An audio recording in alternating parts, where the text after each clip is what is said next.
amata furtami miti ama saddeettam yoo taate takkana yoo fuudhan maal waa qabdi guyyaa takkana Muhammad arsiteen beekin guyyaa nabiinu tanuma herumtee baatee fuudhee miijanii gaafin akkana keessaan dhufaa jira ala kulli hal nabi Muhammad salawatu rabbi wa salaamu alayhi irra gaarii jaarsa addunyaa irratti argamee dabreete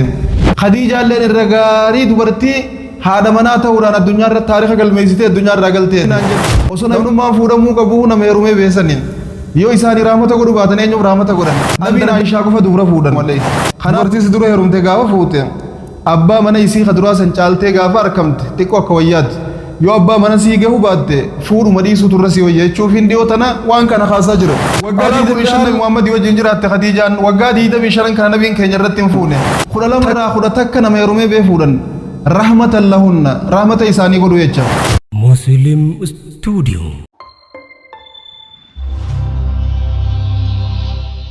taarika nama jajjabaa lamaatiin arraas qabadde isinii dhiyaadhee jira gurra qalbii kaa'uun hordofaa namoonni jajjabaaniin taarika isaanii qabadde isinii dhiyaadhe kun nabi Muhammadii fi salawaatu rabbi wa salaamu alayhi haadha muumintootaa Khadiijaadha rabbi isii irraa haa jaalatu Khadiijaa fi nabi Muhammad salawaatu rabbi wa salaamu alayhi nama umriin illee wal caalu nama isaan durallee heerumtee jirtuudha Khadiijaan Atiiq bin Uwais nama jaamuu fi akkasumatti Abu Haalaa nama jaamuu heerumtee jirti nabi Muhammadiin duratti ijoollee lamallee harkattee jirti Abu Haalaadhaaf Haalaa gurbaa jaamuu deeyseef Atiiqiif illee intala Hindii jaamtu deeyseef dubbiin akka nuti hin dheeranneef gabaabsine akkasuma wajjin nabi Muhammad jaalattee haalli isaanii itti tolee adeemsi isaanii itti tolee eega waa hedduu keessa nabi Muhammad laaltee ol qabdee qaqqabdee nama amanamaa ta'uu isaanii nama amaanaa jabeessu ta'uu isaanii agartee booda itti heerumuun qabattee nafiisaa nama jaamutti argattee manguddoon gara nabi Muhammad dhufanii salawaatu rabbi wa salaamu alayhi nabi Muhammad gara laafeessi namaa gaariin namaa irra caalaan namaa hin dinne hayyamaniif isiilleen ifin tuffanne irra guddoo ta'uu isiitii wajjin nabi Muhammad qaadimatte isaan illeen irra xiqqaa ta'uu isaaniitii wajjin hin dinne hin boonne hayyamaniif wal fuudhan jiruu bareedduu wajjin jiraatan jiruu gaarii waliin dabarsan ilmaan hanga harkatan illee nabiin keenya salawaatu rabbi wa salaamu alayhi isiirraa harkatan ijoollee jaha nabi Muhammadii deeyseef tokkicha Maariyaan deeyse malee ijoolleen nabii jahan Khadiijaarraa argamte haala kanaan osoo wajjin jiraachuu jiranii waggaa 15 booda Jibriil goda Hiraatti nabi Muhammad dhufee hacuucee iqraa jechuun eegale nabi Muhammad irraa rifatanii galanii dassiruuni gaafa garii zammiluuni jechuu turan yeroo sanitti Khadiijaan bira dhaabbatte nabi Muhammad jajjabeessaa turte abshiruu rabbiin sin hadiyyoomsu abshir rabbiin sin hongeessu sin salphisu ati yataamaadhaaf tolte ati rahima maxxanfatte ati keeysumma jabeessit ati nama akkana ati nama akkasiiti rabbiin sin xiqqeessu abadan waa takka yaadin jettee jajjabeessaa turte gaafa ergamaa tahee inni gabbahu namni jalqabatti amane Khadiijaadha akka dubartootaatti namni tokko isii dura namanne nama hunda dura isiitu amane gaafa namni nabi Muhammad kabre nabi Muhammaditti amante qabeenyaa fi lubbuu isiitii wareegama qaqqaalii hanga sin jaafne nabi Muhammad irra kafalte Khadiijaan rabbiin isiirra haa jaalatu nabiin keenya salawaatu rabbi wa salaamu alayhi hedduu jaalatan hedduu kabajan akkaataan isaan itti isii kabajan waan himan hin qabu dubo isiilleen akkasuma nabi Muhammad ni jaalatti ni kabajji jiruu isaa wajjin jiraatan namni addunyaa tana gubbaa wajjin jiraatan waan jiruun siin jee kijibaa miti alaa kulli haal dhaamsota keenya kan dhiyeenya kan walii dhaamaa jirru keessa namoonni hedduun nabiinuu tanuma herumtee baatee fuudhee miijanii gaafin akkanaa keessaan dhufaa jirti nuti nama herumee beehen fuudhinaan jenne namnummaan fuudhamuu qabu nama herumee beesaniin yoo isaanii rahmata godhu baatan eenyuuf rahmata godhan andardaraaniin dursa dubra fuudhaachuu ni jira malee namni qancarri keenyaa kun heerumtee fuudhee sumaatii miti akka itti sirreeffatu ni beeka waan ta'eef akka itti wajjin deemu ni beeka waan ta'eef jechuuf nabiin keenya salawaatu rabbi wa salaamu alayhi gara 12 fuudhan 12 irraa 11 nama herumee bee fuudhan rahmatan lahunna rahmata isaanii godhu jecha garii warra isaaniitu hin amanini khobaasii amantee khobaa haftee maatii dhabdee isii sanillee fi qabu nabiin ni godhatan taan abbaa manaatu ganda sanii jala hafee isiin khobaa amante achi deebi'u abbaan manaa sani warri isiin leen sani bakka itti deebitu hin qabdu waan ta'eef fiqqabanii tanaas ni godhatan taan abbaa manaatu eegaa mane booda biraa du'e taan ammoo abbaa manaa amanuu didee jalaachitti hafe taan maatiin isaanii kufrii keessatti hafteeti isiin kophaasii amante jarri kun hundinuu bakka seenan hin qaban waan ta'eef nabiin fiqqabaniiti haadha abbaa ta'anii fi deeggaranii wajjin jiraachaadhaa turan akka isaan diin kana keessaa sababa irkoo dhabuutiin hin baaneef jecha fiqqabuudhaaf isaan san hundaa'u fuudhan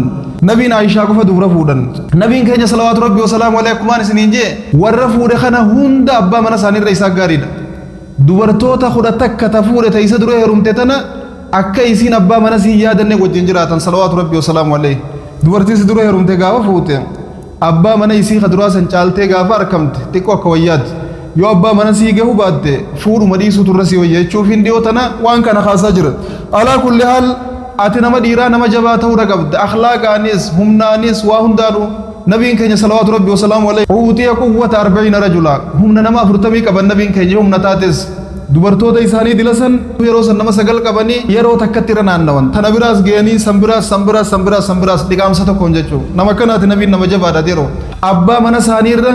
isaaturra haalaanis gaariidha waa hundaan jabaadha saniif namni nabi Muhammad harkate nama biraan iyyuu yaadatu Khadiijaa irra deebina Khadiijaa rabbi isii irraa jaalatu nabi Muhammad wajjin turtii bareedduudha turte qabeenya isiitiin lubbuu isiitiin wareegama qaqqaalii nabi Muhammad irra kafaltee gaafa namni isa kijibsiisu dhugoomsitee gaafa namni itti kafrutti amantee akka ajaa'ibaan nabi wajjin jiruu bareedduu jiruu gaarii jiraatan waggaa 25 nabi Muhammad wajjin jiraatte Khadiijaan waggaa 25 kana nabiin keenya irratti hin fuune takriiman laha isii kabajuuf jecha galata isii galchuuf jecha hedduu wareegama irra kafalti hedduu nabi Muhammad irra qabsooyte hedduu nabi Muhammad cinaa dhaabbatte hedduu nabi Muhammad jajjabeessaa turte hedduu nabi Muhammad sappoortii godhaa turte waan ta'eef galata isiitiif nabiin keenya salawaatu rabbi wasalaamu alayhi waan qalbii isii cabsu takkallee irratti hin daleeyne waan isii mufachiisu waan isii rifachiisu takkallee irratti hin daleeyne hedduu jaalatan hedduu kabajan Khadiijaa nama dilanii fuudhan jennu kana eega isin addunyaa irraa deemte booda fuudhan malee gaafa isin addunyaa irra jirtu waggaa 25 san nama takkallee irratti hin fuune umrii nabii keenyaa waggaa 50tti waggaa 25 eega wajjin jiraatan booda waggaa 50 nabii keenyaa irratti Khadiijaan addunyaa irraa boqotte osoo bakka san hin geeniin duratti Khadiijaan sadarkaan isii sadarkaa akkanaatii miti dubartoota irraa namni rabbiin salaamtaa jeen Khadiijaa qofaa jira akkuma addunyaattu Khadiijaan nama laafaa sitti hin fakkaatin nama jabduudha Khadiijaa binti Khuwaylid nama rabbiin subhaanahu wa ta'aalaa samii torban gubbaa salaamtaa jeeni Jibriil guyyaa tokko nabi Muhammad dhufanii yaa nabi Muhammad haadhii Khadiijatu ma'ahaa inaa'u min idaamin fa'iizaa atataka faqra min rabbiha salaam wa minni kun otachee deemtuun Khadiijaadha buusaa wahii yookaan dhugaatii yookaan nyaata wahii qabattee dhufaa jirti hoggaa isiin sibira geesse salaamtaa rabbiin siin jaajiin itti hime anilleen salaamta siin jaajii itti naa himi jedhanii nabi Muhammad itti himan nabi Muhammad rabbiin salaamta sirra qaraa Jibriililleen salaamta sirra qaraa jedhaniin hoggaa kana deebisaan isiin deebifte rabbi nageenyinu isarraa harkama nageenya rabbiif deebisuun hin dandeenyu inni abbaa nageenyaati isaan nageenya namaa kanna garuu Jibriil nagaa fi barakaa rahmani rabbii isarratti haa jiraatu jettee deebifteef akkasi gammachiisan ammas mana jannata keessa jiru kafaaya akkana uraa qabuun jaarame faaya gobeensa fakkaatu warqii gobeensa fakkaatuun kajaarame mana bareedaa ajaa'ibaa karabshaan takka keessa hin jirre kajeegumsi tokko keessa hin jirre kayraarii fi gaddaaf yaanni keessa hin jirre mana akkasii jannata keessa ijaaramee jira gammati jeeni kanaan illee gammachiise Khadiijaa jechuun nama osoo lubbuun jiru jannataan gammachiifame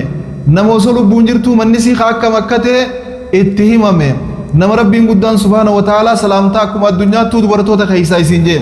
dubartoonni Jibriil salaamtaa jeniin jiran dubartoonni caalmee qabanillee akka addunyaatti hedduutu jira garuu salaamtaa rabbiin hin jenneen rabbiin subhaanahu wa ta'aalaa ambiyoota keessaa illee warra salaamtaa jenni qaba nabiyyallaa Yahyaa yoo fudhanne وسلام عليه يوم ولد ويوم يموت ويوم يبعث حيا أكسم الرسول توتا كولي غلا يوفرن وسلام على المرسلين جي سلامتا ربو سے جرگرو دبرتوتا خیسان ربین سلامتا ارگیف خدیجہ کو فاجران سنجے اما تا فرتمی میتیما سدیتم یو تاتے ہو تکنا یو فودمال واقبدی انتلتی کنا گویا تکنا محمد دارسیتیں بیتو گویا تکنا محمد دارسیتیں بیتو qabeenya qabdi qabeenya qabaachuu siiti wajjin bara naara qabeenyaati baran dalagattuudha baran nama akkanaa takka atteen hin beeytu qabeenya sii dhangalaafteet karaa daawara nabi jajjabeessaa turte qabeenya sii dhangalaaftee qabsoorra nabi Muhammad deeggaraa turte waa hunda keessattuu cinaa isaanii dhaabbattee lafee duwidaa taateefi karaa daawaa irratti diin babal'isuu irratti utubaa lafee duwidaa taateefi jajjabeessaa turte kanaaf darajaa akkanaa rabbi biraa illee harkattee salaamtaan samii torban gubbaa isii ergamte Khadiijaa jechuun nama akkanaati gaafa isiin duutu amanni isiin duute amata gaddaa jaamuudhaan yaamama amata gaddaa jaamuudhaan taariikha islaamaa keessa yaamama yeroo takka nabiin adeera isaanii Abii Xaalib kan hirkoo isaaniif tahaa ture rabbii gaditti if biraa du'aan dhaban itti aansee Khadiijaanis jalaan turre jala kutte barri san nabi Muhammad dukkanaa'e gaddi gadda gubbaan nabi Muhammad dabalame akka malee qalbiin isaanii cabxee waan turteef barri san bara gaddaa jaamee yaamame jechuudha Khadiijaa nama kanaati ala kulli hal nabi Muhammad sallallahu rabbi wa salamu alayhi irragaari jaarsa addunyaa irratti argamee dabreete Khadiijaa illee irragaari dubartii haadha manaa ta'uudhaan addunyaa irratti taariikha galmeessitee addunyaa irraa galteete osoo nabi Muhammad naarsi waggaa 25 wajjin jiraatan osoo nabiin itti naarin osoo isiin illee nabi itti naarin eega isiin duute booda nabiin keenya hedduu faarsan way khadiijaamu way khadiijaan bar takkanaati bar khadiijaan gaafa namni kabrenatti amante gaafa namni kijibsiisan dhugoomsitee bar qabeenya siitiin na bira dhaabbattee bar lubbuu siitiin wareegama narra kafaltee bar isiin takkanaati takkasiiti janii hedduu faarsan Aishaan hanga hinaaftu geesse ما غرت على أحد من نساء النبي صلى الله عليه وسلم ما غرت على خديجة هنگان خديجة في نافع بير نبي محمد صلوات ربي وسلام عليه ولا لبون جران كنافو تكاي نافع بيخد إذا تلبون إنجر في نافع هنا فجالات ملء تجيبن ساتين بيخيغا وصورنا كانت تيسا جالدون فارسو ديسا إسي ما فارسا ولا يشوف تجاللا هنا ملء تجيبن ساسني مدي تكور رخينجا سني مدي تشو بربادت على كل حال نبي كان صلوات ربي وسلام عليه جارس أكا مكتان بيخن jaarsa gaarii ajaa'ibaa ta'uu isaaniif beekan namni isaan bira dhufulleen akka dirqama nama gaarii ta'uu if beekan nabiin keenya salawaatu rabbii wasalaamu alayhi fi nama isaan dura heerume yoo fuudhanillee namoota biraa akka dubra fuudhan ajajan alaykum bil abkaar dubra fuudhuun isin irratti haa jiraattu fa innahunna aadabu afwaaha afaan mi'aawan yoo dubbatanillee dubbiin isaanii bareedduudha yoo dhungatanillee afaan isaanii mi'aawaadha janiin akkasumatti gadaameessi isaaniillee qulqulluudha namni duraatti naqateen jiru gadaameessi isaaniillee qulqulluudha akkasumas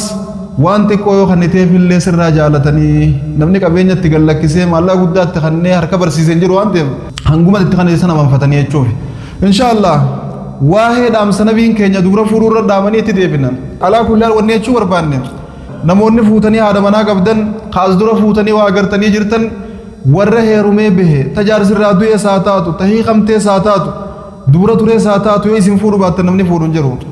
yoo anaa fi isin fuudhu baanne namni fuudhu hin jiru dirqama fuudhamuu qaban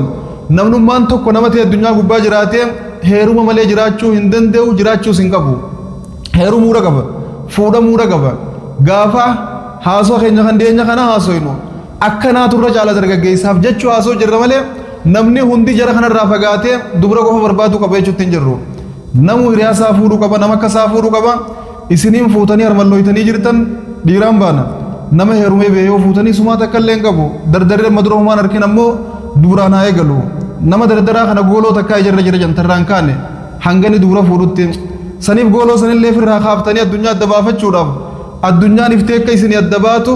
if godhuudhaaf dirqama jalqaba kana dubraan eegalaa isiniin jenna inshaallahu ta'aalaa yoo rabbiin fedhe mee walitti deebinaa irraafasii yoo gabaabsine bareedduudha sagantaatti aantu keessatti woomata na fakkaatu tan biraa qabannee dhufna inshaallah khadiijaan nama kanaati dubartoonni keenya namni akka khadiijaa ta'uu danda'u hin jiru dhiirti keenyallee namni akka nabi muhammad ta'uu danda'u hin jiru namni akka khadiijaa ta'uu hin dandeejee fitte aman yoo jiraate dardarallee yoo heerume bareedaadha waan takka rakkoo hin qabu namni akka nabi muhammad ta'uu hin dandeejee if yaadus yoo jiraate isii turte san yoo fuudhee sumaa takka rakkoo hin qabu alaa kulli haal addunyaa tana gubbaa namni akka khadiijaa hin jiru namni akka nabiitiis hin jiru namni akka nabiitiis hin jiru namni akka khadiijaatiis hin jiru خناف إن شاء الله ولما قالت تود أمسي خينيا كأجلور رب مراه